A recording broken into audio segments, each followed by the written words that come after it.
तो कहाँ पे थे हम?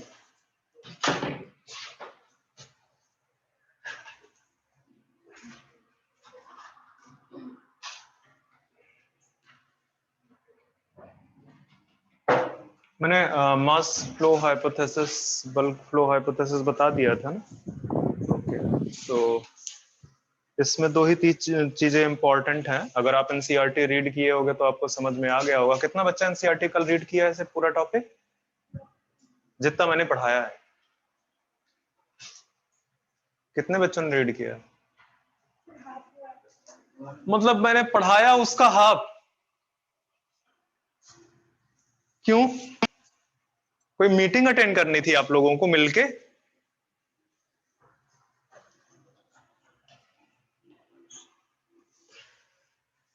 चलो, तो मास फ्लो हाइपोथेसिस में एक तो साइंटिस्ट का नाम जिन्होंने मास फ्लो हाइपोथेसिस दी हुई है, मुंच, ठीक है। एंड आई थिंक 1830 में दी है ये। बच्चे ये वाला फैन बंद करो जरा सा, एसी चला लो। हाँ अब सही है। तो जो है क्या कहते हैं, साथ में प्रेशर ग्रेडियंट पे बेस्ड है। एनसीईआरटी में कहीं पे ये नहीं लिखा हुआ है कि ये टर्गर प्रेशर है, ठीक है। हालांकि वो है टर्गर प्रेशर ही, इसमें सिर्फ लिखा है कि प्रेशर ग्रेडियंट है, ठीक है। तो ये टर्गर प्रेशर ग्रेडियंट पे बेस्ड है। मास फ्लो में होता है, इस वजह से जो सल्यूट है वो ट्रेवल करता है, ठीक है। और जो लोडिंग एंड अनलोडिंग है वो क्या है? एक्टिव प्रोसेस, ठीक है। जो मास फ्लो है वो कैसी प्रोसेस है? पैसिव प्रोसेस है। तो इससे ज्यादा आपसे कुछ पूछेगा है नहीं, एक बार रीड करना उसको, देखना क्या लिख रखा है। तो मास फ्लो हाइपोथेसिस हमारी खत्म हो चुकी है। अब हमको चलना है कहाँ पे? ट्रांसपायरेशन में, ठीक है। तो ट्रांसपायरेशन खत्म कर लेते हैं। ट्रांसपायरेशन की मैकेनिज्म मैं पहले ही आपको बता चुका हूं, ठीक है। तो ट्रांसपायरेशन एक्चुअली है क्या? This is the evaporative loss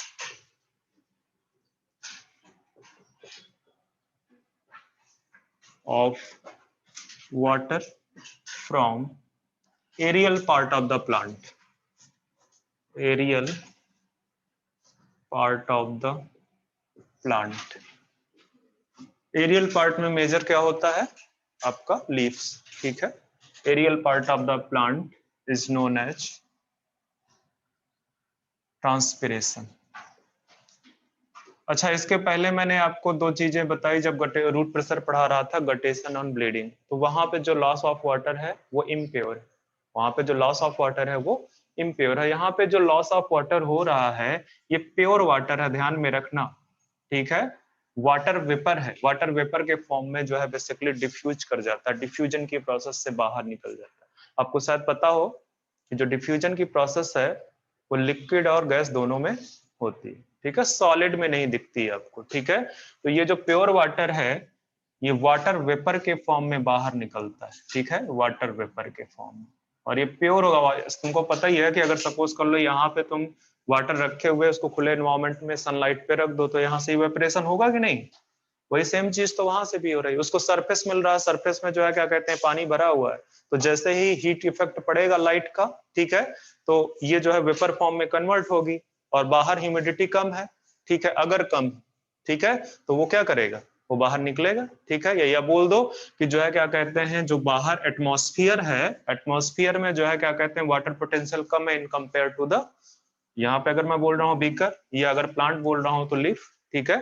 leaf में ज्यादा वाटर पोटेंशियल है, ज्यादा वाटर पोटेंशियल से कम वाटर पोटेंशियल की तरफ क्या करेगा? वाटर मूव करेगा। किस फॉर्म में मूव करेगा? वाटर वेपर के फॉर्म में मूव करेगा। आते हैं टाइप्स ऑफ ट्रांसपायरेशन, देखते हैं जरा सा।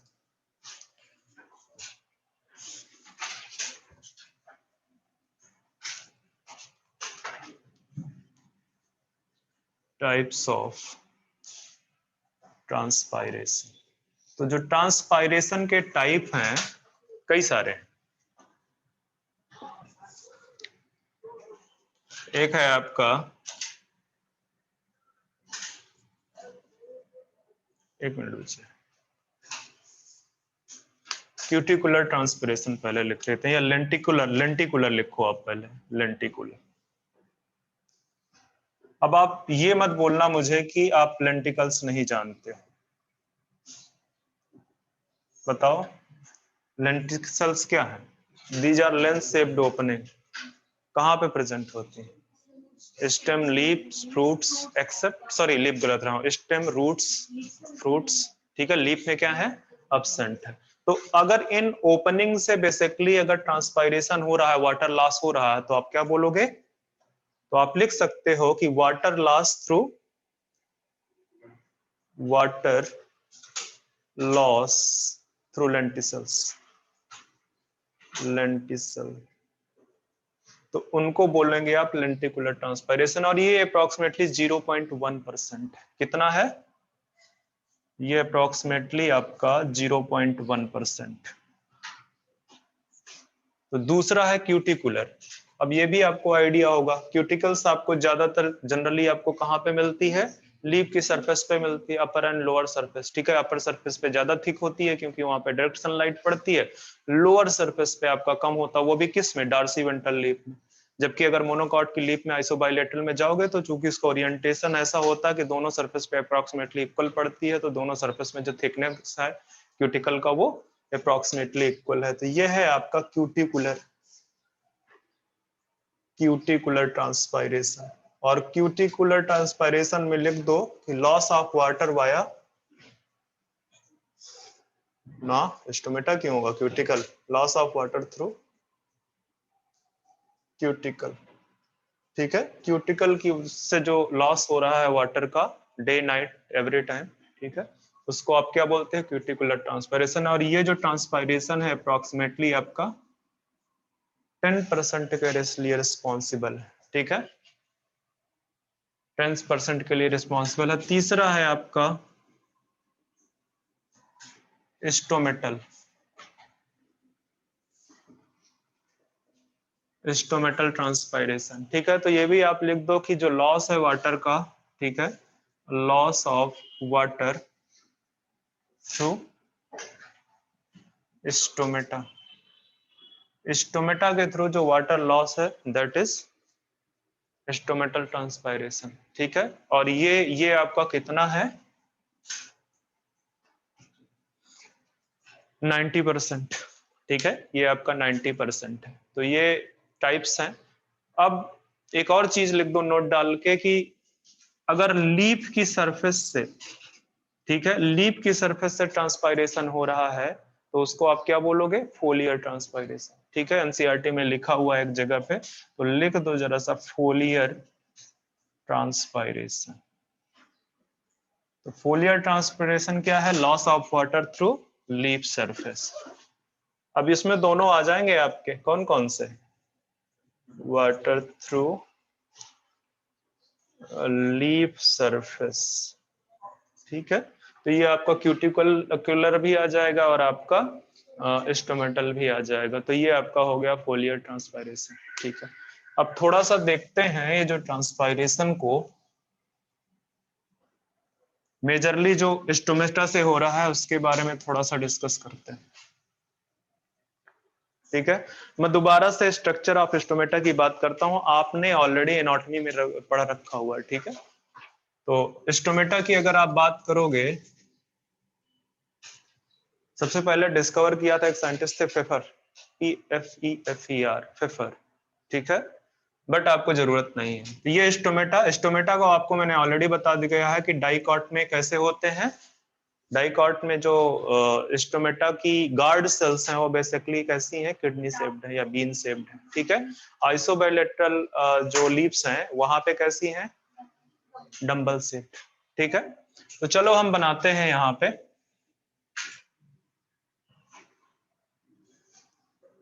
ये गार्ड सेल है,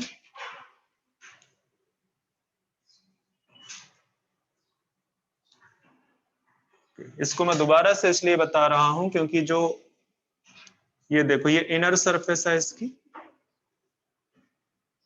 ठीक है, और ये इनर सरफेस कैसी होती है? थिक होती है, ठीक है। जो आउटर सरफेस है वो थिन होती है, ठीक है।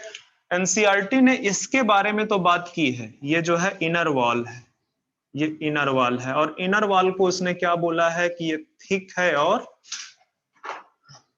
इलास्टिक है। बाहर वाली जो वॉल है ये वाली, ये थिन है, this is outer wall, outer wall है थिन। बट एक चीज मैं आपको बता दूं कि इलास्टिसिटी के मामले में this is more elastic than inner wall. ठीक है, उसने बोला इस वजह से नहीं है क्योंकि उसको वहां पे बहुत सिग्निफिकेंस उसका समझ में नहीं आया। ठीक है, बहुत सिग्निफिकेंस उसका समझ में नहीं आया है। ठीक है, तो इसलिए ये भी इलास्टिक है। ठीक है, पर ये जो इनर वॉल है उससे ज्यादा इलास्टिक है। ठीक है, अब देखो जो है क्या कहते हैं, ये जो थिक वॉल है इनर वाली, यहां से कुछ रेडियल सेलुलोज माइक्रोफाइब्रल्स राइज होते हैं, रेडियल सेलुलोज माइक्रोफाइब्रल्स। ठीक है, इस तरह से, इस तरह से आपको रेडियल सेलुलोज माइक्रोफाइब्रल्स दिखेंगे। मैं बार बार रेडियल का नाम क्यों ले रहा हूं, क्योंकि ये पूछा जा चुका है। ठीक है, ये आपके सेलुलोज माइक्रोफाइब्रल्स, सेलुलोज माइक्रोफाइब्रल्स। ठीक है, और नाम से ही देखो पता चल रहा है कि सेलुलोज के बने हुए। ठीक है, सेलुलोज के बने हुए हैं माइक्रोफाइब्रल्स, और इनका जो अरेंजमेंट है ये रेडियली अरेंज्ड है। ठीक है, दे अरेंज्ड रेडियली, और रेडियली अरेंज्ड होने का फायदा क्या है कि जब स्टोमेटा को ओपन करना होगा तो ये इनर वॉल को अपनी तरफ खींचेंगे बाहर की तरफ। तो ये किस चीज पे हेल्प करेंगे, हेल्प इन, पूछा गया है। ठीक है, ये भी स्टोमेटा, स्टोमेटल ओपनिंग, क्लोजनिंग में नहीं ओपनिंग में हेल्प करते हैं। ठीक है, ओपनिंग में हेल्प करते हैं। तो ये आपको स्टोमेटा, अभी आपको पता है कि इस स्टोमेटा के चारों तरफ क्या प्रेजेंट है, सब्सिडरी सेल। ठीक है, सब्सिडरी सेल्स,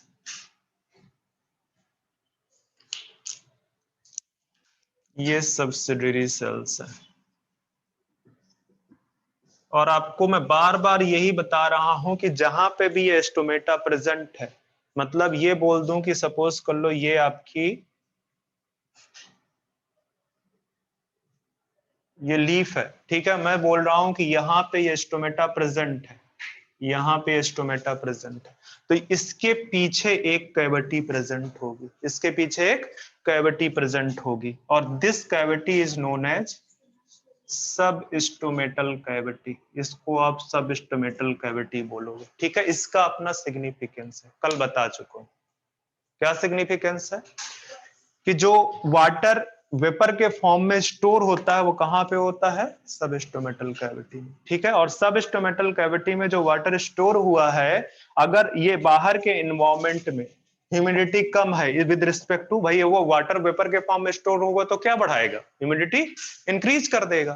ठीक है, जो एयर में जो वाटर का कंटेंट है इन द वेपर फॉर्म, उसी को तो आप बोल रहे हो कि ये ह्यूमिडिटी है, इसी को बोल रहे हो ना आप, ह्यूमिडिटी। ठीक है, तो अगर यहाँ पे ह्यूमिडिटी कम हो जाए, मतलब ज्यादा हो जाए बाहर के कंपेयर में, तभी वाटर लॉस होगा, तभी वाटर इवेपोरेशन के फॉर्म में निकलेगा बाहर। निकलेगा कि नहीं, ये बात समझ में आ रही है, नहीं आ रही? ठीक है, मैं बोल रहा हूं कि बाहर की तरफ अगर आपका जो है ह्यूमिडिटी कम है, मतलब एयर में वाटर कम है in compare to the sub stomatal cavity, तो हाई वाटर पोटेंशियल से लो वाटर पोटेंशियल की तरफ वाटर जाएगा। ठीक है, तो यहां से जो है क्या कहते हैं, तो इतना आपका एनाटॉमिकल बात समझ में आई कि इसके चारों तरफ पीछे साइड पे बेसिकली, ठीक है, इसको अगर आउटर इन्वायरमेंट मान रहे हो तो बेसिकली इसके पीछे एक कैविटी है जहां पे कि वाटर वेपर प्रेजेंट है। ठीक है, वो वाटर वेपर कहां से आई है, वो बेसिकली जो फिल्म है वाटर की मीजोफिल सेल्स में, वहां से इवेपोरेशन के थ्रू वहां पे आई है। ठीक है, तो वो बेसिकली जब ये ओपन करेगा, अभी मैंने इसको ओपन फॉर्म में दिखाया हुआ है। ठीक है, ये जब ओपन कर रहा तो इसी के थ्रू, इस पोर के थ्रू, इसको क्या बोल रहे हो आप, ये स्टोमेटल पोर है, ये स्टोमेटल पोर है। ठीक है, इसके थ्रू बाहर निकल जाएगा। ठीक है, तो सेलुलोज माइक्रोफाइबर्स के बारे में मैंने बता दिया आपको, रेडियली अरेंज्ड है और वो स्टोमेटल ओपनिंग में हेल्प करता है, स्टोमेटल ओपनिंग में हेल्प करता है। अब थोड़ा सा और देखते हैं इसका।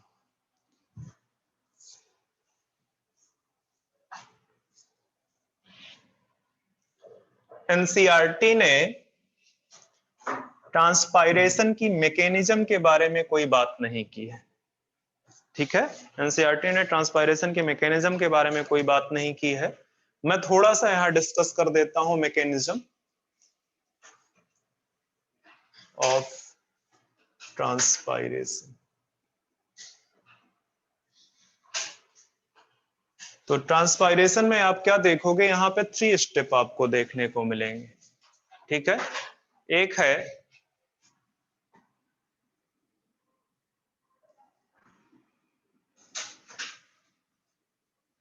Osmotic diffusion. जस्ट एक मिनट रुकना, मुझे हेडिंग याद नहीं आ रहा बहुत ढंग से।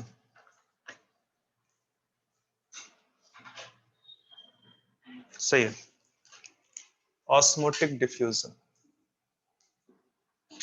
Of water in the leaf. ये पार्ट मैं आपको कल समझा चुका हूं कि नहीं? अभी भी बेसिकली समझा दिया मैंने, ठीक है। कि जो आपका लीफ है, लीफ के चारों तरफ वाटर प्रेजेंट है, ठीक है। वो वहां पे टर्जिडिटी बढ़ा रहा है। वो वाटर कहां से आ रहा है? वो जाइलम कॉलम से आ रहा है, ठीक है, वाटर कॉलम। और जब लाइट का कौन सा इफेक्ट पड़ता है? हीटिंग इफेक्ट, ठीक है। तो जो एक फिल्म है, एक थिन फिल्म है वाटर की, कहां पे? लीफ में, ठीक है, लीफ सेल्स में। वो बेसिकली इवेपोरेट करता है। इवेपोरेट करेगा तो सबसे पहले देखो, अगर आपको लीफ देख रहे हो, सपोज करो लीफ है, इसके चारों तरफ, अगर इसके चारों तरफ क्यूटिकल का लेयर नहीं होता तो वेपर के फॉर्म में यहाँ पे जो वेपर बनी है वो बाहर निकलने लगती। अगर वो वेपर बाहर निकलने लगती तो क्या कभी ट्रांसपायरेशन पुल जो है डेवलप हो पाता? नहीं होता। क्यों? क्योंकि बेसिकली जो वेपर है उसको रास्ता मिल रहा है, उसको रास्ता मिल रहा है, वो कभी एक्युमुलेट हो ही नहीं पा रही है। तो इसी वजह से लीफ के चारों तरफ क्या प्रेजेंट होती है? क्यूटिकल, मतलब उसको एक टाइट पैक्ड स्ट्रक्चर बना देती है, ठीक है, एक्सेप्ट सम ओपनिंग, जिनको आप क्या बोल रहे हो? स्टोमेटा। तो जब नाइट के टाइम में जनरली स्टोमेटा क्या होते हैं? क्लोज होते हैं। डे टाइम में जब हीटिंग इफेक्ट पड़ता है तो और ज्यादा वेपर बनता है और फिर इसके थ्रू निकलना स्टार्ट हो जाता है, ठीक है। और इसी से क्या डेवलप होता है? ट्रांसपायरेशन पुल डेवलप होता है, ठीक है। तो जैसे ही वाटर का लॉस होगा, जैसे ही वाटर का लॉस वाटर वेपर के फॉर्म में होगा, जो सेल्स है मेसोफिल सेल्स, वहां पे क्या इंक्रीज हो जाएगा? Osmotic pressure. वहां पे ऑस्मोटिक प्रेशर इंक्रीज हो जाएगा, मतलब वाटर की कमी आ जाएगी। और वो उस वाटर की कमी कहां से पूरा करेगा? जो जाइलम में वाटर कॉलम है उससे ले लेगा, ठीक है। तो वो एक टाइप का ट्रांसपायरेशनल पुल डेवलप हो जाएगा। तो वही है ऑस्मोटिक डिफ्यूजन ऑफ वाटर, ठीक है, इन द लीफ। सेकेंड है अब ओपनिंग ऑफ स्टोमेटा, ठीक है, ओपनिंग ऑफ स्टोमेटा। और ये जो ओपनिंग है स्टोमेटा की, ये किस चीज पे बेस्ड है? इसको एक्सप्लेन करने के लिए बहुत सारी थियरीज है, बहुत सारी थियरीज है। बट हमको कौन सी थियरी पढ़नी है? जो मोस्ट एक्सेप्टेड थ्योरी है, ठीक है। तो जो ओपनिंग ऑफ स्टोमेटा, ठीक है, इसकी जो इसको जो एक्सप्लेन किया गया है, explain by potassium ion proton exchange theory, ठीक है, के आयन एच आयन, के ion H ion exchange theory, ठीक है। तो इसको कई बार पोटेशियम प्रोटॉन एक्सचेंज थ्योरी भी बोलते हैं, ठीक है। एक के ion H ion exchange theory है, ओके, गिवन बाय लेविट। एक साइंटिस्ट थे जिन्होंने इसको प्रपोज किया, गिवन बाय डिटेल्ड, ठीक है, लेविट, इन्होंने प्रपोज किया।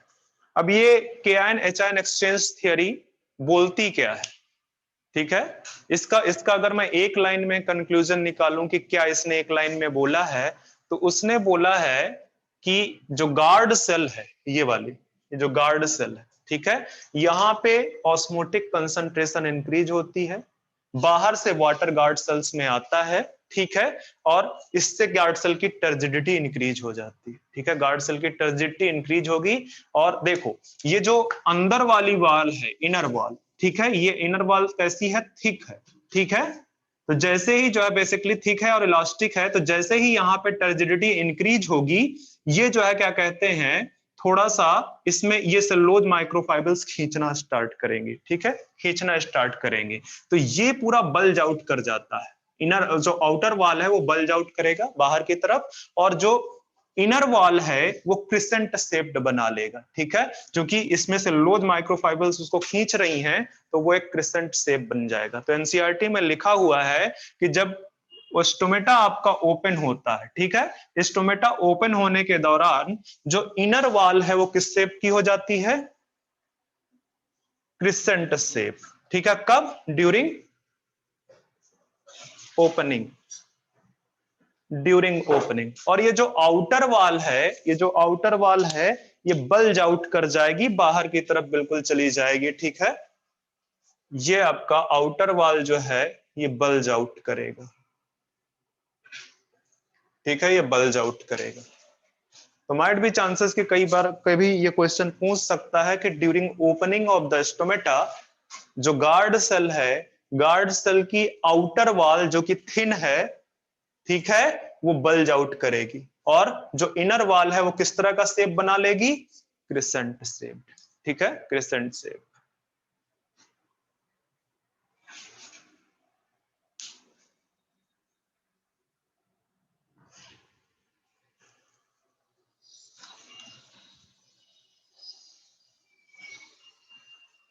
तो यहां पे मैं जरा लिख देता हूं, ये चीज आप वहीं पे लिखनी पिक्चर के साथ में, ये जो के ion H ion exchange theory है, ठीक है,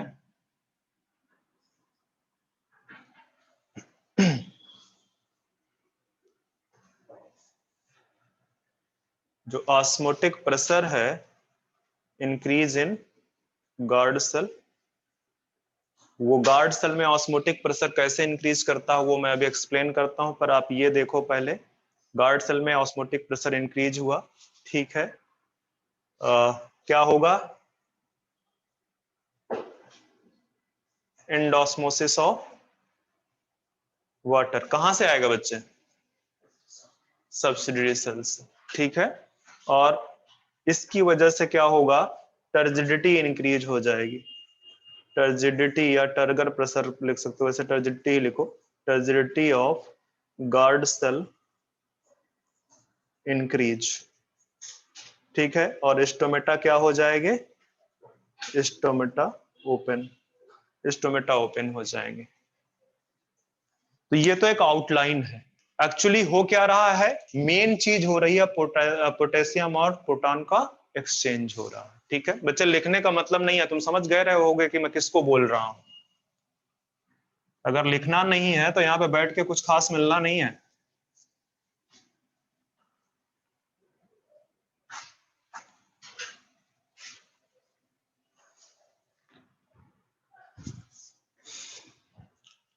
चार दिन बाद 5 दिन बाद लेक्चर अटेंड करोगे तो यही होगा। तो यहाँ पे देखो मैं दो चीजें बना रहा हूं, एक तो मैं यहाँ पे गार्ड सेल बना रहा हूं,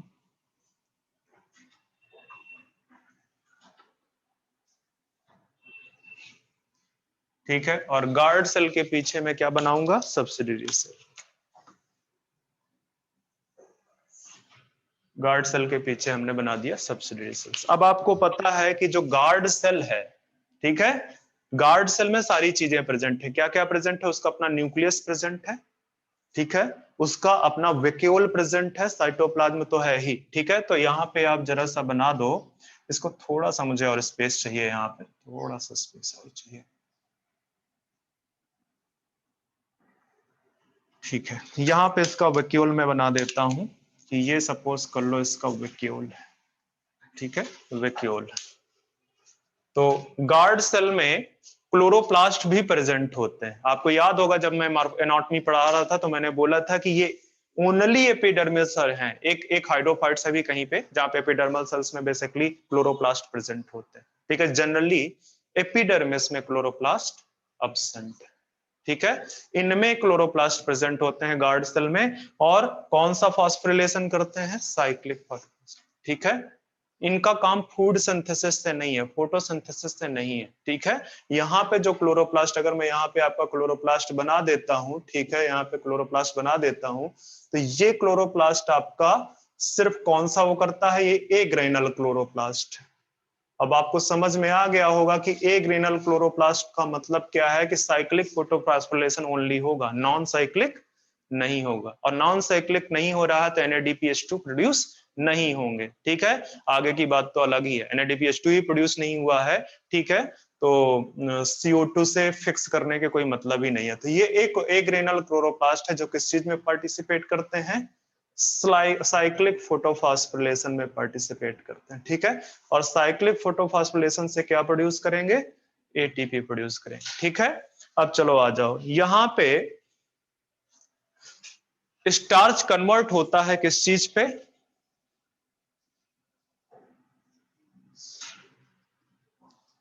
ग्लूकोज, और ग्लूकोज का ग्लाइकोलाइसिस होगा, बनेगा यहां से फास्फोइनॉल पायरुवेट, ठीक है। और फास्फोइनॉल पायरुवेट बेसिकली करेगा क्या, CO2 के साथ में कंबाइन करेगा, ये तो पता ही है ना आपको। और CO2 के साथ कंबाइन करके क्या बना देगा, ऑक्जेलो एसिटिक एसिड। C4 साइकिल आप पढ़े हुए हो, ठीक है। ऑक्जेलो एसिटिक एसिड, ये ऑक्जेलो एसिटिक एसिड आपका कन्वर्ट हो जाएगा किसमें, मैलिक एसिड। ये वक्यूल है जो रेड कलर से शो हो रहा है, तो मैलिक एसिड आपका चला जाएगा यहाँ पे, यहां पे चला गया, ठीक है। ये जो मैलिक एसिड है यहाँ पे, एक मिनट रुकना, मैलेट के फॉर्म में अंदर जाएगा,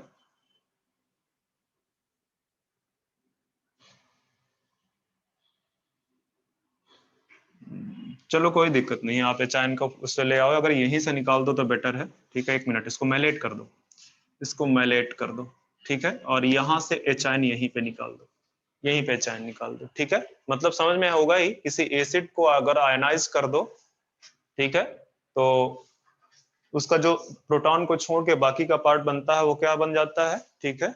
उसको आप बोलते कैसे हो, ठीक है, उसमें 8 लगा देते हो, जैसे आपका वो जो भी है सल्फेट वगैरह, ठीक है, सल्फेट या जो भी है आपका, ठीक है। तो ये प्रोटॉन आपका निकल गया यहां से, मैलेट यहाँ पे प्रेजेंट है, ठीक है। तो ये जो वेक्यूल है वहां पे मैलेट की कंसंट्रेशन क्या हो रही है, धीरे धीरे करके इंक्रीज हो रही है, ठीक है। मैलेट की कंसंट्रेशन इंक्रीज हो रही है, एक फैक्टर तो ये हो गया। दूसरा फैक्टर क्या होगा कि जो प्रोटॉन है यहाँ इसकी जो गार्ड सेल की वॉल है, गार्ड सेल की वॉल में कैरियर प्रोटीन प्रेजेंट है, गार्ड सेल की वॉल में एक्टिव ट्रांसपोर्ट के लिए कैरियर प्रोटीन प्रेजेंट है। और ये जो प्रोटॉन है, इस प्रोटॉन को कहां भेज देती है, ये सब्सिडरी सेल में बाहर की तरफ, और इसके बदले क्या ले लेती हैं, पोटेशियम, इसके बदले ले लेती है ये इधर की तरफ पोटेशियम। इसीलिए इसको बोलते हैं K-आयन एक्सचेंज थियरी। क्यों बोलते हैं, क्योंकि पोटेशियम का एक्सचेंज हो रहा है, किसके बदले, प्रोटॉन के बदले। कहां से आ रहा है पोटेशियम, सब्सिडरी सेल से आ रहा है, यहां लिख दो, ठीक है। ये जो सब्सिडरी सेल है यहां से आ रहा है, ठीक है। मतलब कहने का कि गार्ड सेल के ओपन होने में किस आयन का रोल है, पोटेशियम का, ठीक है। ये क्वेश्चन पूछा गया है कि गार्ड सेल के ओपनिंग में कौन सा आयन रोल प्ले करता है, प्रोटॉन, सॉरी पोटेशियम है। ये किसके बदले एक्सचेंज होता है, प्रोटॉन के बदले में, ठीक है। तो प्रोटॉन आएगा और पोटेशियम अंदर जाएगा, ये पोटेशियम यहां से आ जाएगा कहां पे, वैक्यूल के अंदर, ठीक है। एक चीज कितने हुई, एक तो मैलेट कंसंट्रेशन बढ़ा, पोटेशियम अंदर आया, एक और चीज होता है, जब यहां से ये प्रोटॉन्स बाहर जा रहा होता है, यहां से जब ये प्रोटॉन बाहर जा रहा होता है, कि आयनिक बैलेंस को मेंटेन करने के लिए क्लोराइड आयन अंदर आता है, ठीक है, पैसिव प्रोसेस, नॉट एक्टिव, ठीक है, क्लोराइड अंदर आता है। तो बेसिकली 3 आयंस हैं, potassium, malate and chloride ion, ठीक है, जो पार्टिसिपेट करते हैं ऑस्मोटिक कंसंट्रेशन इंक्रीज करने में गार्ड सेल की, ठीक है। बट जनरली हम क्या बोलते हैं कि ये बेसिकली पोटेशियम, ठीक है। मेन कौन सा है, क्योंकि मैलेट तो उसका पार्ट ही है, तो जनरली हम बोलते हैं कि ये जो पोटेशियम है, ये concentration of guard cell increase कर देता है, उससे उसका ऑस्मोटिक प्रेशर इंक्रीज होता है। जैसे ही ऑस्मोटिक प्रेशर यहाँ पे इंक्रीज हुआ, ठीक है, जैसे ही यहाँ पे ऑस्मोटिक प्रेशर इंक्रीज हुआ, यहां से क्या स्टार्ट हो जाएगा, ठीक है, बहुत ढेर सारा वाटर गार्ड सेल में गया और गार्ड सेल टर्जिड हो गया, ठीक है। जैसे ही टर्जिड होगा, ये जो इनर वॉल है, ये जो इनर वॉल है बेसिकली, ठीक है, इसको सेलुलोज माइक्रोफाइबर्स अपनी तरफ खींचेंगी, सेलुलोज माइक्रोफाइबर्स अपनी तरफ खींचेंगी तो ये एक क्रिसेंट शेप ले लेगा। और अगर इसका प्रेशर पड़ रहा है इधर की तरफ तो ये जो आउटर वाल है ये थोड़ा सा और बल्ज आउट हो जाएगा, ठीक है, आउटर वाल और बल्ज आउट हो जाएगा, ठीक है, और स्टोमेटा क्या हो जाएगा, ओपन हो जाएगा। तो ये बस याद रखना कि ये बेसिकली पोटेशियम आयन है जो कि रिस्पॉन्सिबल है for the opening of stomata, ठीक है, मैं लिखा देता हूं, ठीक है। आपके लेवल में यही पूछेगा, आपके लेवल में यही पूछेगा कि कौन सा आयन है, तो आप बोलोगे पोटेशियम आयन, ठीक है, रिस्पॉन्सिबल, क्वेश्चन पूछ चुका है actually, responsible for opening of stomata, ठीक है, ओपनिंग, ये तो बात हो गई ओपनिंग ऑफ स्टोमेटा की, ठीक है, ये बात हो गई आपकी ओपनिंग ऑफ स्टोमेटा की। एक और चीज है, मैं पहले भी बता चुका हूं जब मैं हार्मोन्स पढ़ा रहा था, फाइटो हार्मोन्स, ये जो साइटोकाइनिन है ये क्या करता है, help in opening of stomata, ठीक है, मतलब साइटोकाइनिन का रोल कहां पे है, ओपनिंग ऑफ स्टोमेटा में, ठीक है। एक बार लिखा हुआ दोबारा से भी लिख लो अगर नहीं मन कर रहा, मतलब मन कर रहा है, नहीं मन कर रहा तो कोई दिक्कत नहीं, ये रोल प्ले करेगा ओपनिंग ऑफ स्टोमेटा में, ठीक है। कैसे रोल प्ले करता है, ये जो के आयन एच आयन एक्सचेंज है ना इसको इंड्यूस कर देता है, के आयन एच आयन एक्सचेंज को इंड्यूस करता है, ठीक है। एक और पॉइंट रह जा रहा है, ठीक है, वो क्या है कि जो मैंने यहां पे बताया आपसे एटीपी का प्रोडक्शन, यहां मैंने बोला ना कि ये जो कैरियर प्रोटीन है ये बेसिकली एक्टिव ट्रांसपोर्ट पे पार्टिसिपेट कर रही है, तो यहां पे एटीपी लगता है, यहां पे के आयन एच आयन एक्सचेंज में क्या लगता है, एटीपी। तो नेक्स्ट एक क्वेश्चन आ सकता है कि ये जो के आयन एच आयन एक्सचेंज हो रहा है वो कैसी प्रोसेस है, कैसी प्रोसेस है, एक्टिव प्रोसेस, ठीक है, एक्टिव ट्रांसपोर्ट हो रहा है यहाँ पे।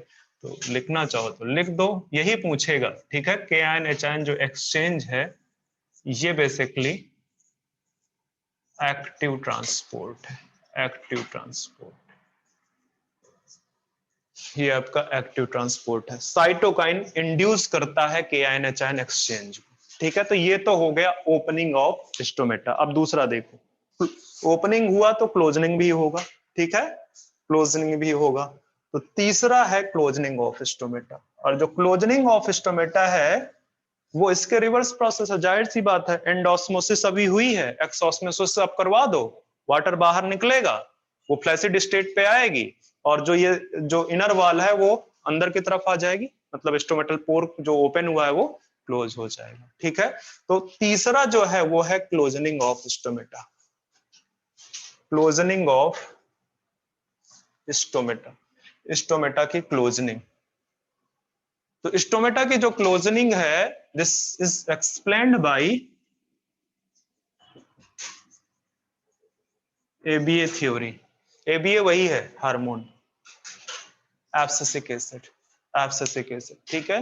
और एब्सिसिक एसिड क्या करता है, हेल्प इन क्लोजनिंग, इसलिए बहुत इंपॉर्टेंट हो जाता है ये फंक्शन इन दोनों हार्मोन्स के याद रखना, ठीक है, हेल्प इन क्लोजनिंग ऑफ स्टोमेटा। कैसे करता है, ये जो ये है इसको रिवर्स करा देता है, ठीक है, जो एक्टिव ट्रांसपोर्ट के आयन एच आयन एक्सचेंज का हो रहा है तो उसको क्या करेगा, रिवर्स करा देगा। तो लिख दो बाई रिवर्सिंग के आयन एच आयन एक्सचेंज, मतलब जो पहले के आयन अंदर आ रहा था अब उसको बोला बेटा तू बाहर जा, ठीक है, अब बाहर जाना है तेरे को, अंदर नहीं रहना, ठीक है। तो जैसे ही पोटेशियम बाहर जाएगा इसका जो कंसंट्रेशन है वो गिरना स्टार्ट हो जाएगा, ऑस्मोटिक प्रेशर डिक्रीज हुआ, ठीक है, बाहर ऑस्मोटिक प्रेशर ज्यादा है, सीधे सीधे वापस आने लगेगा वाटर, जैसे ही वाटर का लॉस हुआ ये फ्लैसिड स्टेज पे आएगी, और ठीक है। तो अगर अगर अच्छा ये चीज तो मैंने पूरी थ्योरी बता दी आपको, ठीक है। अगर अब बात करते हैं ओपनिंग के दौरान गार्ड सेल किस स्टेज पे होगी, टर्जिड, ओपनिंग लिख दो जाके वहां पे, ओपनिंग के दौरान, वैसे मैंने साथ लिख दिया है, टर्जिडिटी मैंने लिखा है, ठीक है। ओपनिंग के दौरान गार्ड सेल अपनी किस स्टेज पे होगी, टर्जिड स्टेज पे, वो भी कौन सी टर्जिड, फुल्ली टर्जिड, ठीक है, फुल्ली टर्जिड स्टेज पे होगी। कब, ड्यूरिंग ओपनिंग। और जो आपका ये क्लोज, क्या हुआ, ये जो क्लोजनिंग है इसके दौरान गार्ड सेल अल्टीमेटली क्या हो जाएगी, फ्लैसिड, ठीक है, फ्लैसिड हो जाएगी। तो अगर गार्ड सेल टर्जिड होती है तो स्टोमेटा क्या होगा, ओपन होगा। गार्ड सेल टर्जिड होगी, स्टोमेटा ओपन होगा। गार्ड सेल फ्लैसिड हो गया, स्टोमेटा क्लोज हो जाएगी। एनसीईआरटी में इतना ही लिखा, ठीक है, कि टर्जिडिटी इंक्रीज हुई, guard cell open, stomata open. Turgidity खत्म हुई मतलब फ्लैसिड हो गया गार्ड सेल, तो आपका जो स्टोमेटा है वो क्लोज हो जाएगा। तो ये है पूरा का पूरा जो मैकेनिज्म, ठीक है, ये पूरा का पूरा मैकेनिज्म है। ध्यान में रखना कि ये पोटेशियम आयन है बेसिकली रिस्पॉन्सिबल है। एक और क्वेश्चन पूछा गया है कि कौन सी थियरी है जो एक्सप्लेन करती है ओपनिंग ऑफ स्टोमेटा को, ओपनिंग ऑफ स्टोमेटा, ठीक है, तो के ion H ion exchange theory, ठीक है। तो ये सारे क्वेश्चंस इसमें मोस्ट ऑफ द क्वेश्चन पूछे गए हैं जो आपके सामने मैंने करवा दिया। तो ये मैकेनिज्म हो गया ट्रांसपायरेशन। ट्रांसपायरेशन का बात है, फैक्टर्स अफेक्टिंग ट्रांसपायरेशन। कौन सा पार्टी रेज कर दूं, दोनों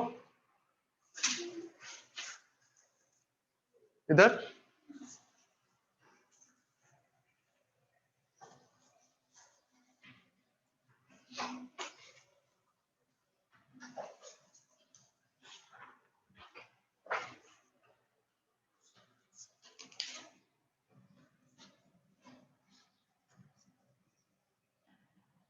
मैं क्या लिखने जा रहा था, फैक्टर्स अफेक्टिंग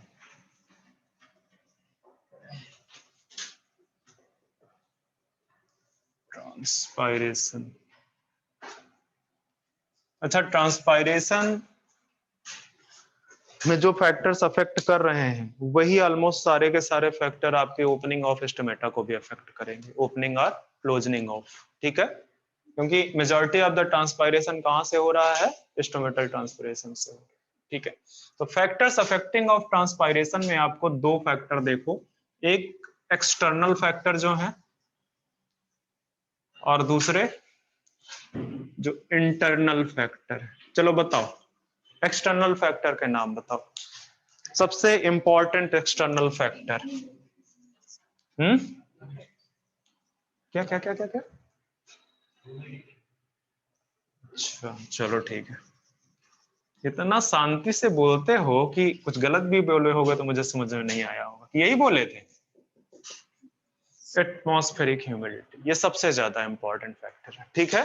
क्यों, क्योंकि जो है क्या कहते हैं, अगर एनवायरमेंट में ह्यूमिडिटी बहुत है तो स्टोमेटा क्या होगा, टर्जिट नहीं, स्टोमेटा ओपन होगी कि क्लोज होगा,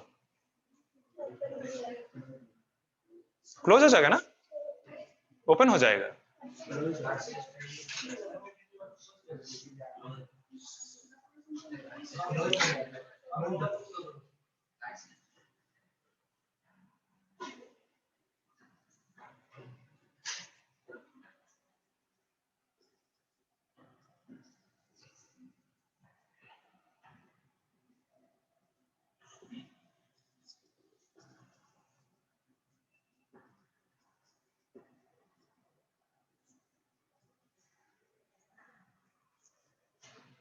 यही तो प्रॉब्लम है, ठीक है, कि अगर एटमॉस्फेरिक ह्यूमिडिटी इंक्रीज होने के रिस्पेक्ट में बात कर रहा हूं, ठीक है, इंक्रीज हो रही है, अगर एटमॉस्फेरिक ह्यूमिडिटी इंक्रीज है कहां पे, एटमॉस्फेयर पे, ठीक है, तो जो गार्ड सेल है आपका, ठीक है, गार्ड सेल टर्जिड ही रहेगा, ठीक है, वो बंद नहीं होगा।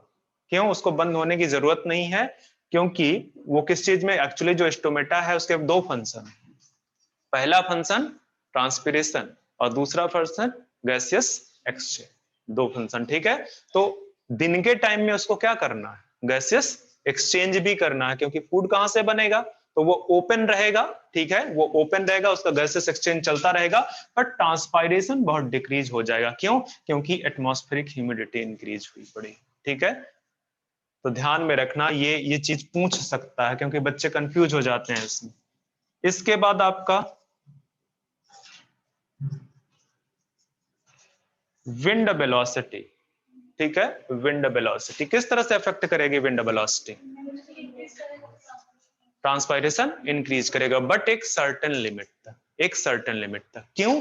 क्योंकि अगर ज्यादा वाटर लॉस होने लगा तो प्लांट को तो प्रोटेक्ट करना है अपने आप को ना, तो स्टोमेटा क्या हो जाएंगे? क्लोज हो जाएंगे, और स्टोमेटा क्लोज हुए तो ट्रांसपिरेशन लेस होगा। ठीक है, दिमाग में रखना, मैं बस इतना ही लिख रहा हूं कि विंड वेलोसिटी आप जनरली लिख दो, यहां पर लिख दो जनरली इंक्रीज विंड वेलोसिटी जो है, इंक्रीज जो विंड वेलोसिटी है वो है प्रोपोर्शनल टू ट्रांसपिरेशन। ठीक है, but at certain limit, but at certain limit, उसके बाद वो बंद हो जाएगा। इसके अलावा और भी फैक्टर्स मैं इधर की तरफ लिखता हूं। सनलाइट लिखो बच्चे जरा, सनलाइट। तो सनलाइट क्या करेगा?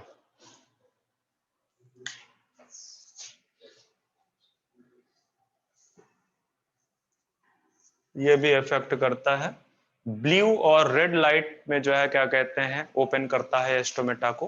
ठीक है, स्टोमेटा जो है क्या मतलब, अगर आप सब सनलाइट का एक्शन स्पेक्ट्रम देखो विद रिस्पेक्ट टू ट्रांसपिरेशन, तो जो ब्लू एंड रेड लाइट है, ब्लू एंड रेड लाइट, ठीक है, this is the most effective, most effective, ठीक है, for opening of the stomata. ठीक है, ओपनिंग ऑफ स्टोमेटा। और अगर स्टोमेटा ओपन होंगे तो क्या हो जाएगा? ट्रांसपिरेशन इंक्रीज करेगा। ठीक है, सनलाइट के बाद आप टेम्परेचर को भी लिख सकते हो, मैं इसको एक्सप्लेन नहीं करूंगा। टेम्परेचर जनरली इंक्रीज होगा तो जाहिर सी बात है ट्रांसपिरेशन इंक्रीज होगा। ये कुछ फैक्टर्स हो गए जो आपको मैंने बता दिया। ठीक है, एक्सटर्नल में atmospheric humidity, wind velocity, sunlight, temperature, और भी हैं क्या कुछ।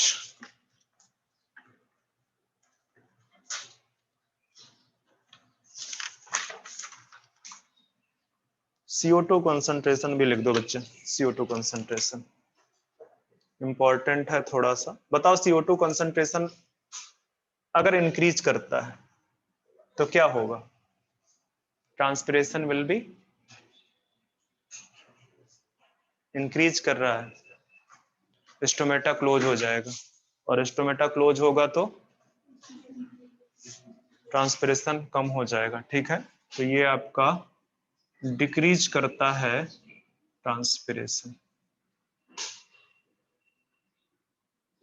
बहुत मैकेनिज्म में जाने की कोशिश मत करो। ठीक है, एक्चुअली CO2 कंसंट्रेशन एक लिमिट के ऊपर टॉक्सिक होने लगता है।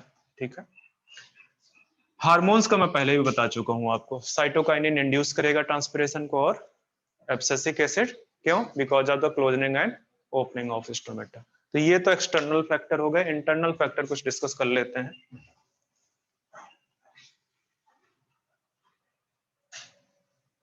इंटरनल फैक्टर्स में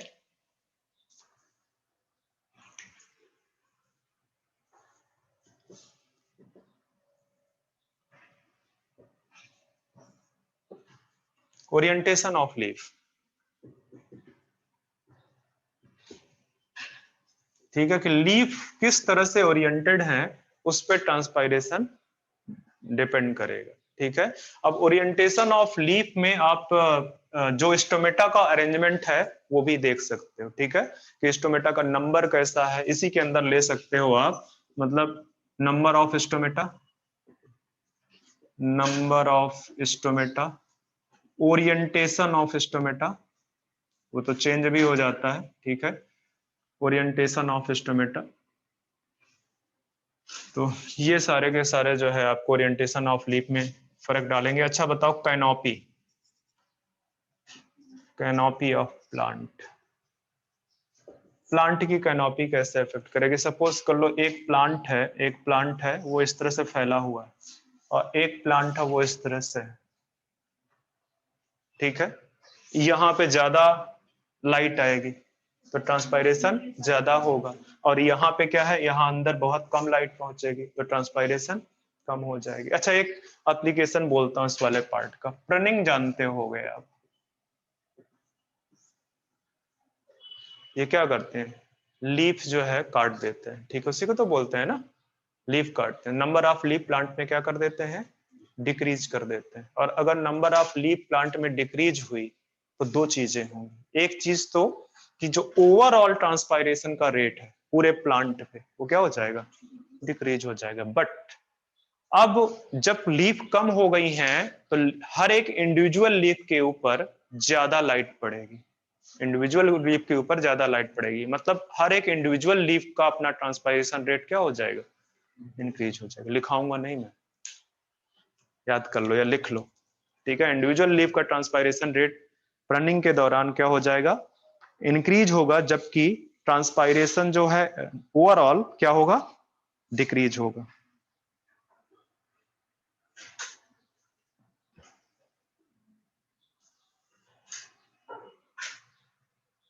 अब एक इंपॉर्टेंट चीज बस रह गई है, बाकी इसको मैं छोड़ता हूं।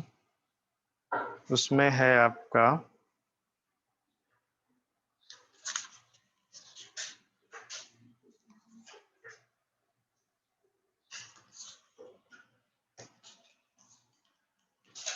इससे ज्यादा नहीं पूछेगा बच्चे, और क्या लिखाऊं मैं, ट्रांसपायरेशन रेशियो पे बात करते हैं। इसका भी क्वेश्चन अभी शायद 2 साल पहले 2018 में ट्रांसपायरेशन रेशियो से, हालांकि बहुत ज्यादा डिटेल दिया नहीं है, ठीक है। तो ट्रांसपायरेशन रेशियो की बात करते हैं। रेशियो, अब ट्रांसपायरेशन रेशियो क्या है, इसको शॉर्ट में टीआर से भी रिप्रेजेंट करते हैं, मोल्स ऑफ, या इस तरह से बोलो मॉलिक्यूल्स लिख दो, नहीं मोल से रहने दो, मोल से मॉलिक्यूल जो भी करना दोनों में सेम रखना, ठीक है। Moles of H2O loss through transpiration,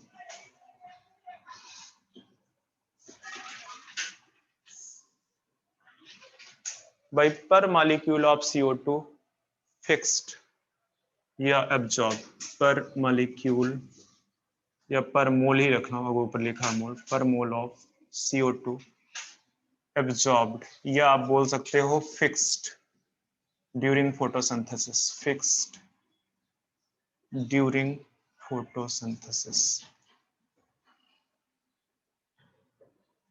photosynthesis के दौरान जो CO2 है उसको उसको जो है आप कितना फिक्स कर रहे हो। जैसे मैं बोलूं कि एक मॉलिक्यूल हमने CO2 का फिक्स किया, एक मॉलिक्यूल CO2 का, ठीक है। तो इसके फिक्सेशन के दौरान कितने मॉलिक्यूल का लॉस हुआ, कितने मॉलिक्यूल्स का लॉस हुआ, किसके, वाटर के, ठीक है। तो उसका जो रेशियो है वो क्या है, वो ट्रांसपायरेशन रेशियो, ठीक है, वो ट्रांसपायरेशन रेशियो है। अब ये जो ट्रांसपायरेशन रेशियो है C3 plants, C4 plants and CAM plants, ठीक है। हालांकि आपके में यही दोनों दिया हुआ C3 एंड C4, ठीक है। तो C3 एंड C4 में क्या है, इसका है 200 टू, हाँ 200 टू 400, ठीक है। मॉलिक्यूल लिख रहा हूं बेटा, मॉलिक्यूल ऑफ, जो भी रखोगे दोनों में सेम रखोगे, ठीक है। मॉलिक्यूल ऑफ H2O ये है पर CO2, पर मॉलिक्यूल ऑफ CO2 फिक्सेशन, ठीक है, पर CO2 मॉलिक्यूल फिक्सेशन, ठीक है। 200 से 400, यहां पे वो क्या है 100 टू 200, और यहां पे क्या है 50 टू 100। अच्छा अब ये बताओ, ये डेटा मैंने आपको दे दिया है, अब मुझे आप बताओ कि कौन ज्यादा एफिशिएंट है with respect to photosynthesis and with respect to loss of water। आप CAM को भूल जाओ, CAM को थोड़ी देर के लिए भूल जाओ, आप सिर्फ इतने पे बात करो, C3 एंड C4 के रेस्पेक्ट में which plant is more efficient।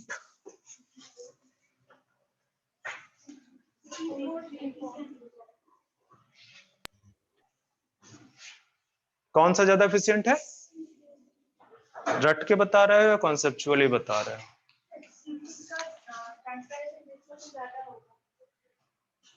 हाँ मतलब ज्यादा वाटर लॉस हुई, ज्यादा एनर्जी लॉस हुआ, ठीक है।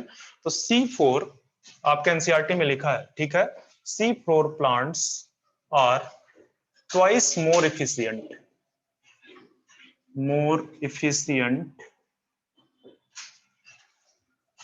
in photosynthesis and loss only half amount of water, half amount of water in compare to C3 plants. C3 plants के रिस्पेक्ट में देखोगे तो जो C4 प्लांट की फोटोसिंथेटिक एफिशिएंसी है वो कितनी ज्यादा है, डबल, ट्वाइस। और वाटर लॉस क्या होता है, हाफ के बराबर होता है। ठीक है, वाटर लॉस के कंपेयर पे देखोगे तो CAM प्लांट सबसे कम है। ठीक है, सबसे कम वाटर लॉस कौन करता है, CAM प्लांट, बट उनकी photosynthetic efficiency in compare to C4 कम है। ठीक है, उनकी जो फोटोसिंथेटिक एफिशिएंसी, क्योंकि उनके पास वाटर क्या है, लिमिटिंग फैक्टर है। इसके पास वाटर लिमिटिंग फैक्टर नहीं है। ठीक है, उसके पास वाटर लिमिटिंग फैक्टर है। ठीक है, दूसरा C4 के पास में अपना एक स्पेशल एनाटॉमी है, क्रेंज एनाटॉमी। तो ये याद रखना कि ये ट्रांसपिरेशन रेशियो है। ठीक है, आपका जो C3 प्लांट्स है वहां पे इतना है। ठीक है, यहाँ इतना है। और इसका ये लाइन आपकी एनसीईआरटी पे लिखी हुई, देखना जाके ये लाइन आपके एनसीईआरटी पे लिखी हुई। ठीक है,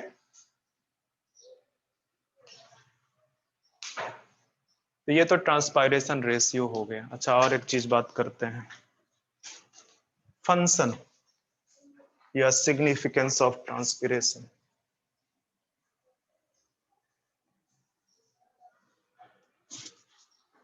सिग्निफिकेंस, अच्छा बताओ क्या सिग्निफिकेंस। पहला, हेल्प इन ट्रांसपोर्ट ऑफ, ये तो आना चाहिए तुरंत, वाटर एंड मिनरल्स। अच्छा, most of the minerals are actively transported. बच्चे टाइम कितना बचा है, most of the minerals are actively transported. ठीक है, तो एब्जॉर्प्शन, सॉरी ट्रांसपोर्टेड बोल रहा हूं, अपटेक जो है। ठीक है, अपटेक और उसमें फर्क है ट्रांसपोर्टेशन में। ये रूट हेयर है, रूट हेयर से ये अपटेक है, सॉइल से जो मिनरल्स का अपटेक हो रहा है उसको अपटेक बोल रहे हैं। ठीक है, ये एब्जॉर्प्शन बोल सकते हो। ठीक है, और ट्रांसपोर्ट क्या है कि जाइलम के थ्रू, जो एसेंट ऑफ सैप के थ्रू हो रहा है वो ट्रांसपोर्ट है। ठीक है, तो जब मैं ट्रांसपोर्ट की बात करूंगा तो मैं एसेंट ऑफ सैप की बात कर रहा हूं। ठीक है, मतलब ये पूरा का पूरा आप इसको क्या लिख सकते हो, ascent of SAP, help in ascent of SAP. ठीक है, दूसरा, समटाइम्स ये एब्जॉर्प्शन ऑफ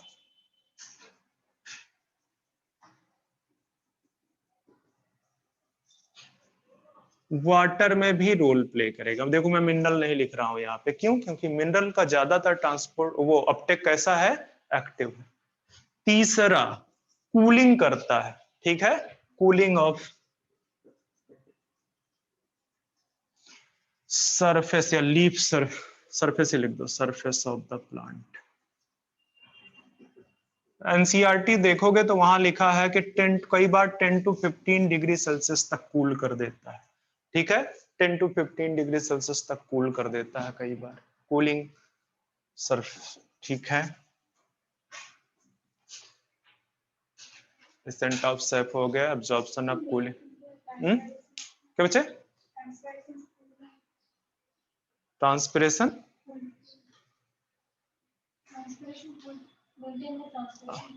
बच्चे मेंटेन लिख सकते हो, एनसीईआरटी लिखा तो है शायद उसको, बट ठीक है लिख दो वहां पे, उसी में आ रहा है वो।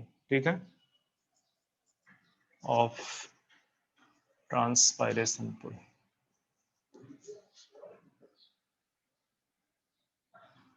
ट्रांसपायरेशन।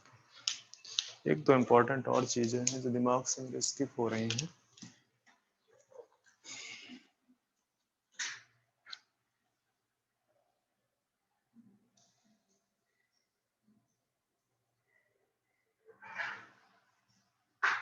हाँ, गैसेस एक्सचेंज, गैसेस एक्सचेंज, ये तो बहुत इंपॉर्टेंट है ना। एनसीईआरटी ने इसको लिख रखा है फोटोसिंथेसिस। ठीक है, हेल्प इन फोटोसिंथेसिस, तो आप चाहे ये लिख लो, चाहे आप लिख लो हेल्प इन फोटोसिंथेसिस। ठीक है, आपको एनसीईआरटी में एक स्टेटमेंट और लिख रखा है कि जितना भी वाटर एब्जॉर्ब होता है, ठीक है, ये एब्जॉर्प्शन ऑफ वाटर के एस्पेक्ट में बोल रहा हूं, जितना भी वाटर एब्जॉर्ब हो रहा है उसका लेस देन 1% यूज होता है, ठीक है, यूज बाय प्लांट फॉर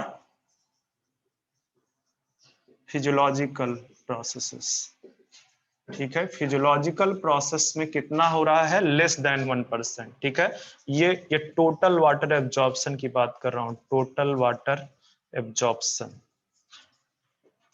उसका लेस देन, और मोर देन 99%, ठीक है, मोर देन 99% क्या होता है, ट्रांसपायरेशनल लॉस।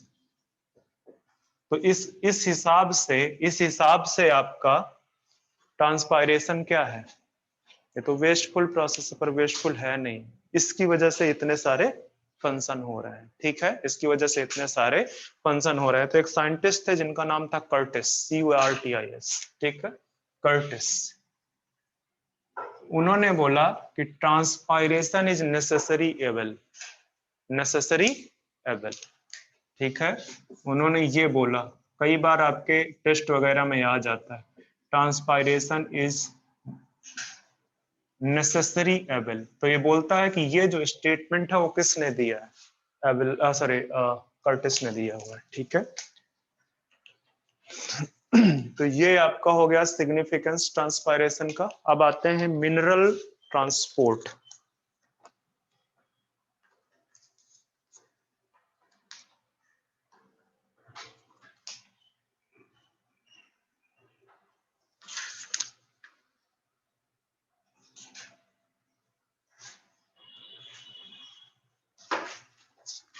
बस ये लास्ट टॉपिक है जो बताने जा रहा हूं आपको, मिनरल्स, बाकी मैंने सारा करा दिया।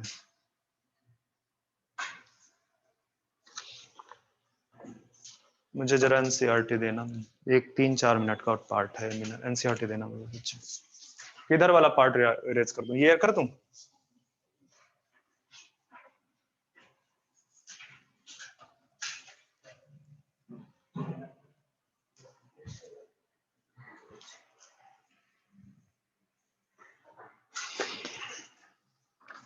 ये प्रेशर फ्लो हाइपोथेसिस करवा दिया। अच्छा ये बताओ, अगर मैं आपसे पूछूं कि जो ट्रांसपोर्ट है फूड का, फोटोसिंथेट का, वो किसके थ्रू होता है, फ्लोएम में किसके थ्रू होता है? अरे फ्लोएम के कई सारे पार्ट हैं।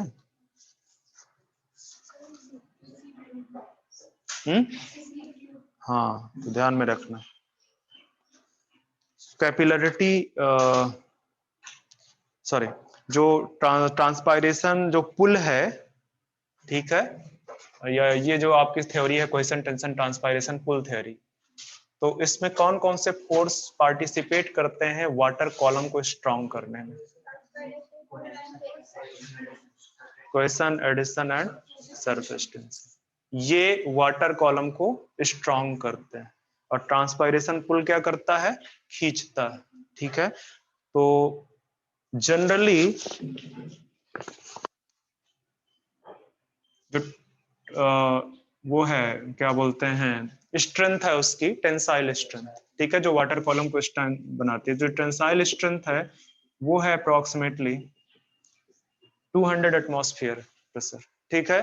और जो आपका कॉल ट्रांसपायरेशनल पुल है वो अप्रोक्सीमेटली है 20 एटमॉस्फेयर की, और एक एटमॉस्फेयर जो एटमॉस्फेरिक प्रेशर है ये अप्रोक्सीमेटली कितने मीटर अपटेक करवा देता है, मतलब अपटेक करवा, transport up ascent of safe करवाता है, कितना, 10 मीटर के आसपास, ठीक है। मतलब कि ये जो ट्रांसपायरेशन पुल है इसमें कितनी एबिलिटी है, 200 मीटर तक। तो आप समझ सकते हो कि ये बेसिकली ट्रांसपायरेशनल पुल ही है जो मेजरली रिस्पॉन्सिबल है फॉर एसेंट ऑफ सेफ, क्योंकि 200 मीटर से ज्यादा के प्लांट तो नहीं होते हैं। आप एनसीईआरटी में देखोगे तो एनसीईआरटी में एक लाइन लिखी है कि जितना ट्रांसपायरेशन पुल डेवलप होता है वो अप्रोक्सीमेटली 130 मीटर तक सफिशियंट है, 130 मीटर तक सफिशियंट है क्या, एसेंट ऑफ सैप करवाने के लिए। एक और चीज लिखा है कि जो एसेंट ऑफ सैप है, इसकी जो स्पीड है वो 15 मीटर शायद पर आवर है। देखना 15 मीटर लिखा है कि नहीं, कितने बच्चों को लगता है लिखा हुआ है? मैंने कह दिया या हो सकता है मैं किसी और जगह देखा हूं, कितने बच्चों को लगता है कि ये लिखा हुआ है? हाथ खड़ा करो फटाफट, जो पढ़ा होगा वही खड़ा करेगा। नील बटे सन्नाटा मूवी देखे हो? मैंने लिखाया तो नहीं है, वो मुझे पता ही है मैंने नहीं लिखाया है, हाँ? पर एनसीईआरटी में है कि नहीं ये पूछ रहा हूं।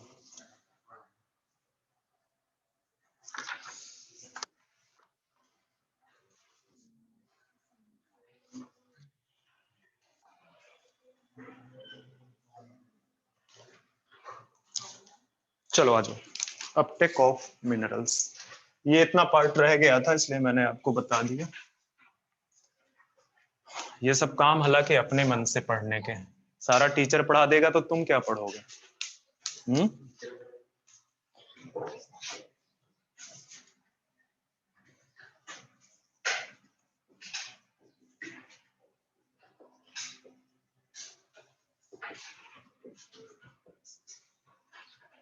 Uptake and transport of minerals, जिसमें से पहली चीज देखनी है हमको अपटेक और एब्जॉर्प्शन ऑफ मिनरल। जो इंपॉर्टेंट है सिर्फ वही बताऊंगा, क्योंकि मैकेनिज्म में डिस्कस कर चुका हूं, सब कुछ डिस्कस कर चुका हूं पहले। ठीक है, आपको याद होगा मैंने एक रूट बनाई थी, फिर मैंने बोला कि यहाँ पे कैरियर प्रोटीन्स प्रेजेंट है, फिर मैंने बोला कि एक्टिवली ये क्या ट्रांसपोर्ट करते हैं, मिनरल्स को ट्रांसपोर्ट करते हैं।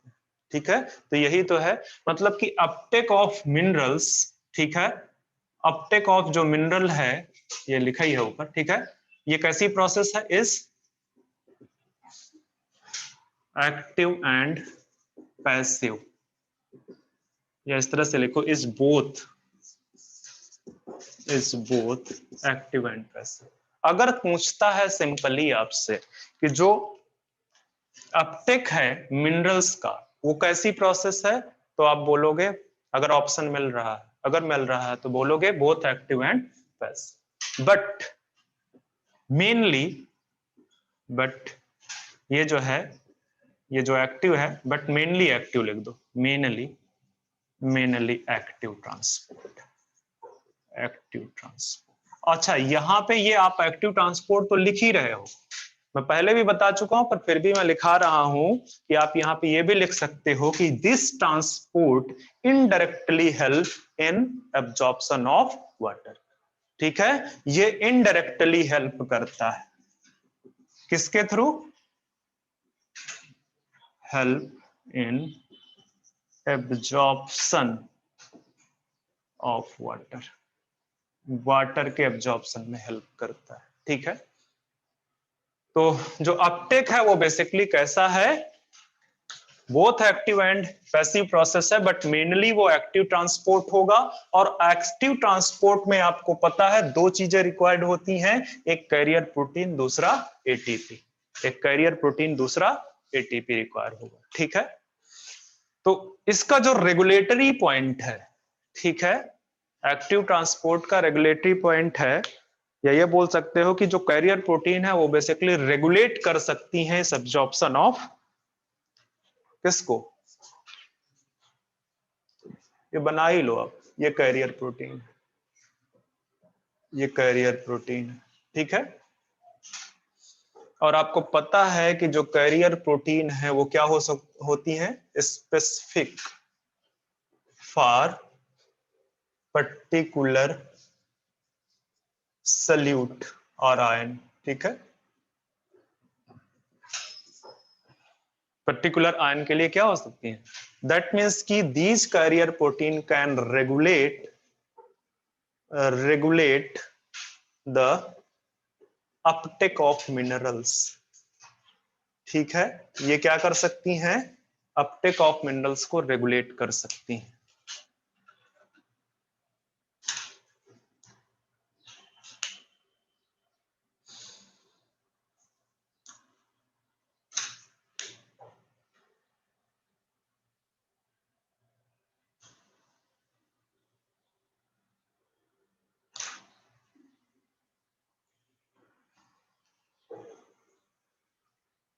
तो ये बेसिकली ये कैरियर प्रोटीन आप ये बोल सकते हो, यहीं पे बोल सकते हो कि रेगुलेटरी पॉइंट है, यहां पे लिखो ज्यादा अच्छा लगेगा। These are the regulatory point.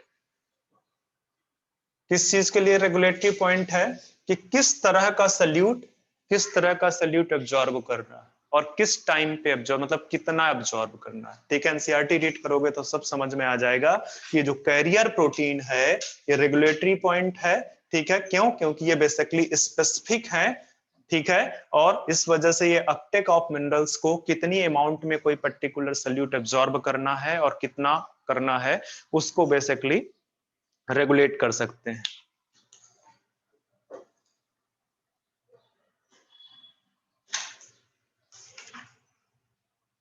Translocation of minerals बच्चे बता चुका हूं, दोबारा से बताने का कोई मतलब है नहीं है, पर फिर भी लिखाऊंगा थोड़ा सा।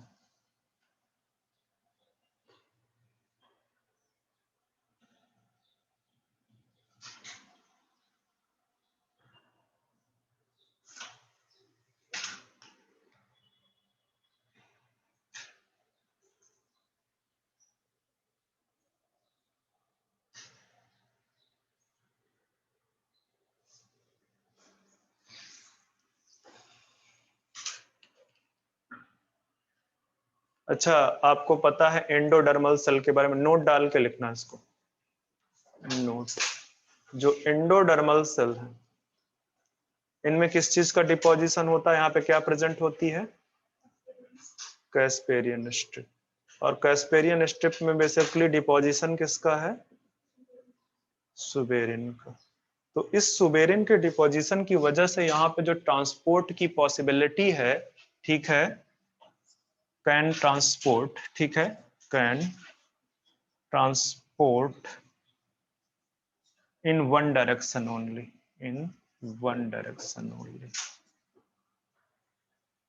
ठीक है, तो ये लास्ट लाइन एनसीईआरटी की अपटेक ऑफ मिनरल ट्रांसपोर्ट में, जो पैराग्राफ है अपटेक ऑफ मिनरल ट्रांसपोर्ट, उसकी लास्ट लाइन ये लिखी हुई है।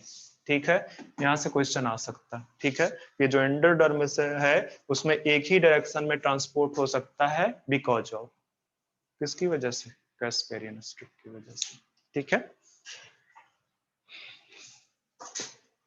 आते हैं अपटेक के बाद एब्जॉर्प्शन ऑफ मिनरल्स में। अपटेक के बाद एब्जॉर्प्शन देखते हैं। जैसे मेरा टाइम रोज किल होता है यहाँ पे, मैं एब्जॉर्प्शन ऑफ मिनरल्स। मेरी क्लास कितने बजे स्टार्ट हुई है? मुझे लगता है 12:10 के आसपास स्टार्ट हुआ है। नहीं सर, 12 बजे सर। 12 बजे? अच्छा, कितना पंक्चुअल हो तुम, तुरंत बता दिए। चलो कोई नहीं, पर मैं खींचूंगा तो हूँ। आधे घंटे का नुकसान हुआ है मुझे। चलो, एब्जॉर्प्शन ऑफ मिनरल्स आपको पता है कि ये किसके थ्रू होता है? थ्रू, सॉरी मैंने एब्जॉर्प्शन लिख दिया क्या बच्चे? आप भी काटोगे अब इसको। ट्रांसपोर्ट ऑफ मिनरल्स, ठीक है, through ascent of SAP and mainly, यहां पे इस तरह से लिखो, मेनली जाइलम। ठीक है, अब इसका मतलब ये बिल्कुल नहीं है कि सिर्फ जाइलम से ही ट्रांसपोर्ट होता है। ठीक है, इट मे अकर्स थ्रू, बताओ क्या लिख दूं? फ्लो। कुछ मिनरल्स हैं, कुछ मिनरल्स जो किसके थ्रू ट्रांसपोर्ट हो सकते हैं? फ्लोएम के थ्रू।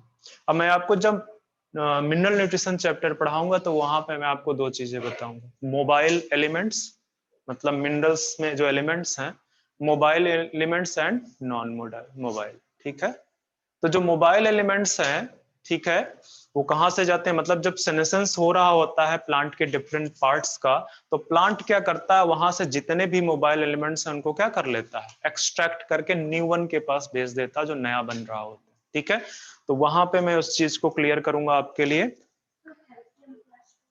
हाँ, कैल्शियम, सल्फर, बोरॉन भी शायद है। ठीक है, और कुछ बहुत ही क्या है, मोबाइल है।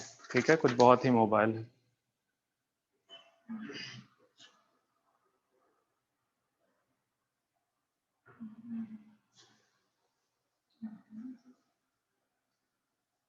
देखो यहाँ पे बहुत स्पष्ट लाइन लिखी हुई है, it is not that we can clearly make a distinction and say categorically the xylem transports only inorganic nutrients and phloem transport only organic material. मतलब ये कहना कि जाइलम सिर्फ इनऑर्गेनिक मटेरियल को ट्रांसपोर्ट करता है और फ्लोएम सिर्फ ऑर्गेनिक को ट्रांसपोर्ट करता है, ये आप नहीं कह सकते, ठीक है, क्योंकि कुछ इनऑर्गेनिक मटेरियल फ्लोएम भी करता है और कुछ ऑर्गेनिक मटेरियल जाइलम भी करता है। इवन आपको पता है कि जो जाइलम और फ्लोएम है वो दोनों साथ साथ प्रेजेंट है, तो इनके बीच में लेटरल ट्रांसपोर्ट भी होता है, लेटरल ट्रांसपोर्ट भी होता है। जैसे मैंने अभी कल जब मुंच हाइपोथेसिस एक्सप्लेन की तो मैंने बोला वाटर जा रहा है वहां से, ठीक है, तो जब वाटर जा रहा था तो क्या उसके साथ मिनरल्स नहीं गया होगा, थोड़ा बहुत तो गया ही होगा, ठीक है, तो ये बेसिकली एक्सचेंज होता है। तो ये कह पाना, हाँ अगर आपसे क्वेश्चन पूछता है जनरली, तो जनरली बोल सकते हो कि जाइलम से जनरली इनऑर्गेनिक जा रहा है और फ्लोएम से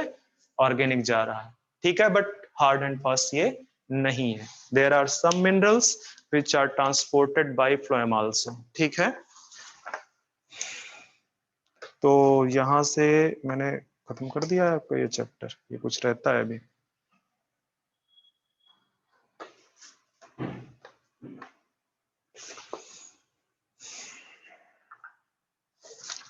बच्चे ऑनलाइन वाले बच्चे सुन लो कि आफ्टर 3 या 3:30 मैं वापस आऊंगा 45 मिनट की क्लास के लिए, ठीक है, तो हम नेक्स्ट चैप्टर आज ही स्टार्ट करेंगे, मिनरल न्यूट्रिशन। बाकी तुम लोग तो सुन ही रहे हो। क्या हुआ, केमिस्ट्री क्लास चलनी है क्या? तो फिर इतना इतना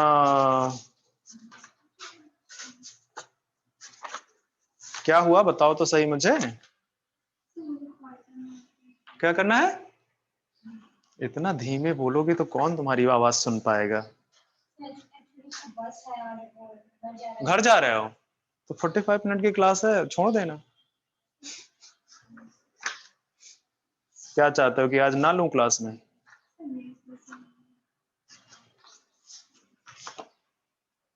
कितने लोग बोल रहे हो कि आज क्लास लूं और कितने बोल रहे हो कि आज क्लास ना लूं मैं? अरे कुछ रिएक्शन ही नहीं है।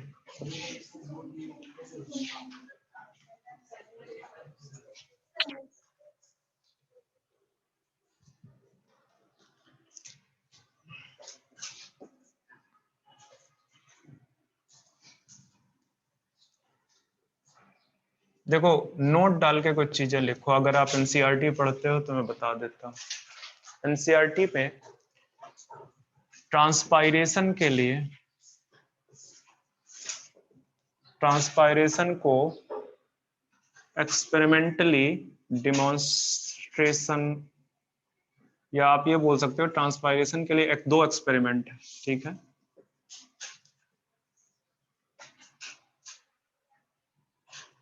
उसमें से एक है आपका कोबाल्ट क्लोराइड, ठीक है, लीफ एक्सपेरिमेंट इस तरह से लिख सकते हैं, लीफ। ये बेसिकली आपको बताता है कि जो upper and lower leaf surface है उसमें कंपेयर करवाता है, क्या करवाता है? Comparison of transpiration between upper and lower surface of leaves. जो upper and lower surface of leaves है वो बताया गया आपको, ठीक है। एक तो ये है, एक और एक्सपेरिमेंट है वहां पे,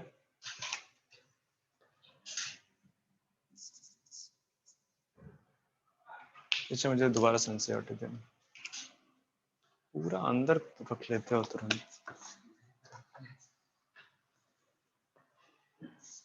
इतना गंदा गंदा लिखोगे कैसे समझ में आएगा? वैसे भी तुम आए भी तो 5-6 दिन हो बाद।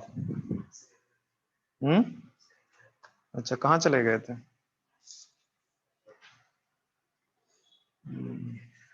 अच्छा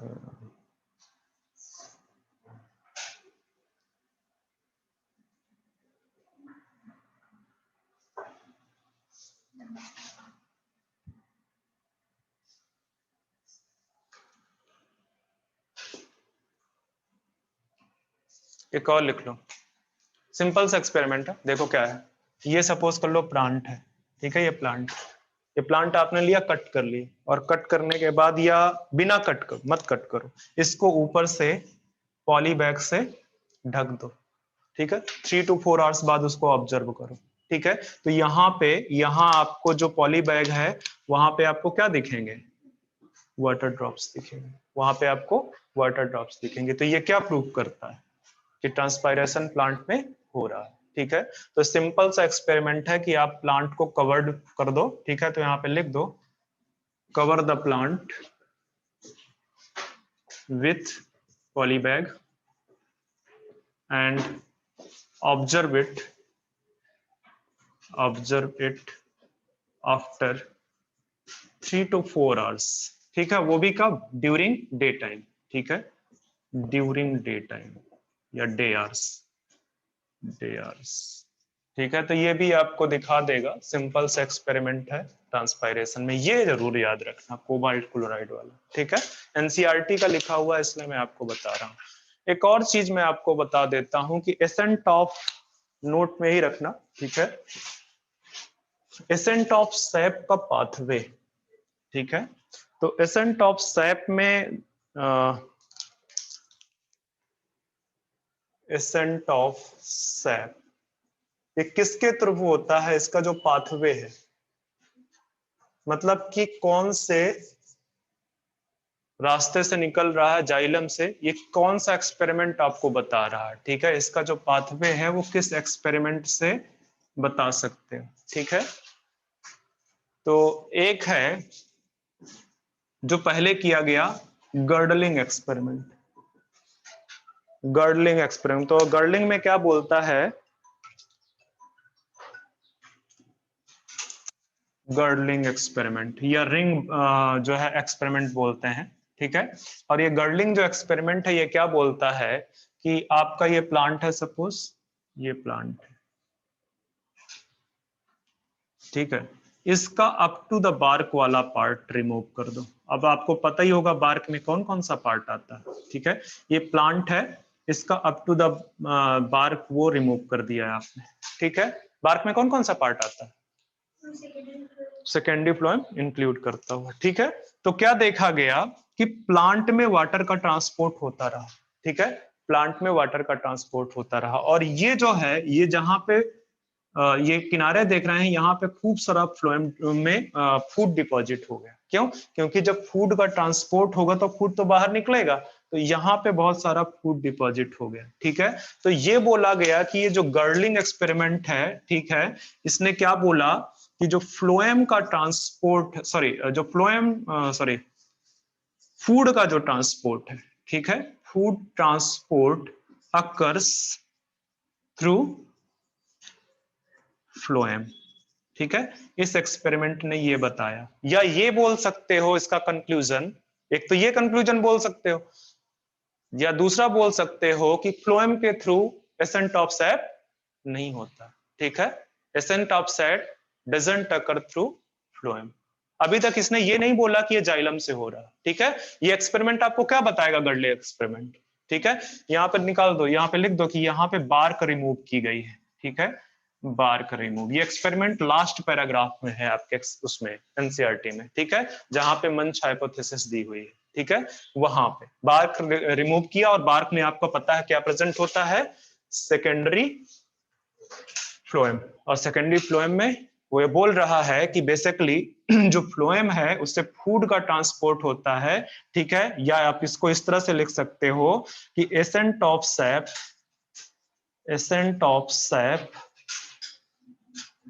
doesn't takes place via phloem, phloem से नहीं होता है। तो ये एक एक्सपेरिमेंट था, ये एक एक्सपेरिमेंट था। इसके अलावा फिर और भी एक्सपेरिमेंट आए,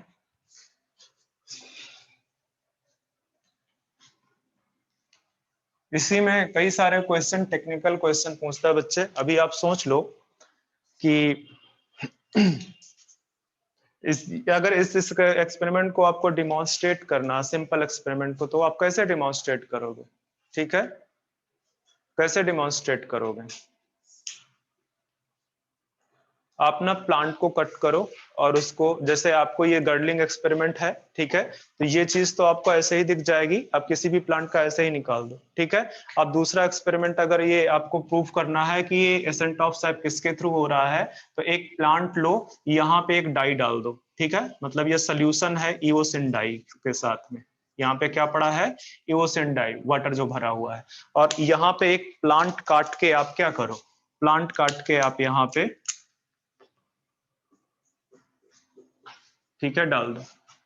अब जब प्लांट काट के डाला हुआ है यहाँ पे, तो आप देखोगे कि जिस पार्ट से वाटर का ट्रांसपोर्ट होना है, ठीक है, वो क्या हो जाएगा, वो कलर हो जाएगा। ये ईओसिन जो डाई है ये रेड कलर की होती है। किस तरह की होती है, रेड कलर की। तो ये अंदर से पूरा का पूरा रेड हो जाएगा, ठीक है, ये अंदर से पूरा का पूरा रेड हो जाएगा। तो ये जो एक्सपेरिमेंट है, ये एक्सपेरिमेंट आपको क्या प्रूफ करेगा कि जो वाटर का ट्रांसपोर्ट है, एविडेंस देगा, प्रूफ नहीं एविडेंस देगा कि जो वाटर का ट्रांसपोर्ट है वो किसके थ्रू हो रहा है, जाइलम के थ्रू हो रहा है, ठीक है, क्योंकि जाइलम सबसे अंदर प्रेजेंट है, जाइलम सबसे अंदर की तरफ प्रेजेंट है, ठीक है। और ये जो जाइलम यहाँ पे प्रेजेंट है, ये बिल्कुल पूरा का पूरा क्या हो जाएगा, ये पूरा का पूरा रेड हो जाएगा, ठीक है, जबकि जो फ्लोएम वाला रीजन है, फ्लोएम वाले रीजन पे कुछ नहीं होगा, ठीक है। एक और चीज कर सकते हो कि आप वैक्स लगा दो, यहाँ पे फ्लोएम वाले रीजन पे क्या लगा दो, वैक्स लगा दो।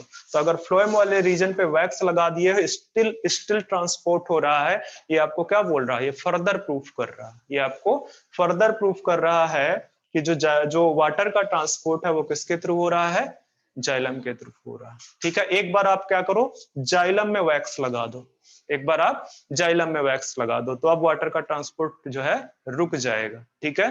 तो ये आपको ऑलमोस्ट कंफर्मेशन देंगे कि जो ट्रांसपोर्ट है, ठीक है, एसेंट ऑफ सैप है बेसिकली, वो किसके थ्रू हो रहा है, जाइलम के थ्रू हो रहा है।